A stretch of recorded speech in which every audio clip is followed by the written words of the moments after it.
So there you are. That's Janis's thoughts after 6 different interviews that we've run, albeit largely with non-clients of his. So I think we ran 4 there that I'd recruited and 2 of his own clients. What I think is wonderful here, and also quite common, is all of these ideas that just bubble up in your head as you listen to real customers talking about their journey. So immediately you're starting to think, actually to begin with, I didn't want to touch sketchnoting, but now look, like I can do this. This is kind of the ideation process that I come up with in my existing course. Maybe I can repurpose it and I can deliver that. All of these are great, but the best use of jobs to be done that I've seen is not coming up with ideas. It definitely helps, but it's filtering the ideas. So this is awesome, like getting all these ideas as you listen to interviewees. Awesome, capture it, document it, that's perfect. Once we actually cluster these up and we see which interviewee belongs with which others, and what were the common goals and objectives and the anxieties and the habits, what were the trade-offs that they made, at that point we will be much, much better off taking those ideas, pushing it through that filter and coming out the other end and saying, okay, I know exactly what I'm going to do, I know why I'm going to do it, and I know how I'm going to do it, and what am I going to go and test next. So you'll see that much later, probably after 10 to 12 interviews. I think 16 I think we said we'll do for this. So after 16 interviews, we'll then collapse that and pull all these people into their respective clusters, which become those jobs to be done. And then we'll work through the ideas and say which are good ones and which are not. The other thing that I love, and completely the best way to use the insights that you get, is he's hearing the anxieties that people talk about.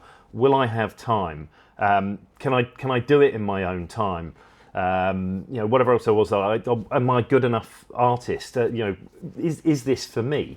And actually, those anxieties are what stop people or slow them down as they become customers. And so when we do redesign Janis's offer or whatever it turns out to be that we recreate, removing those anxieties, sort of chopping them down one by one until it gets to the point where on the page, all my questions are answered.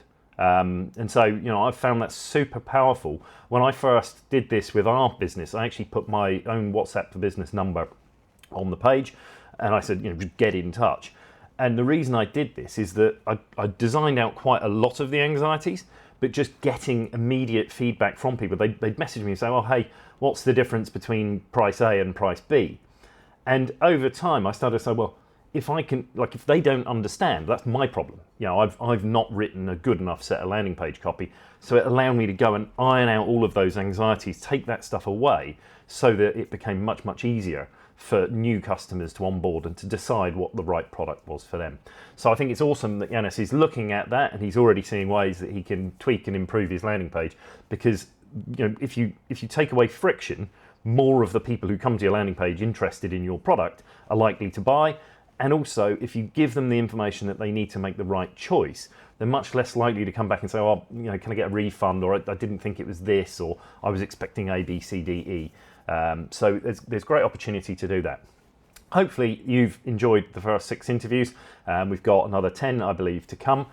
So this week is the 8th of September. I think I've got about 5 more this week and a few more coming up after that.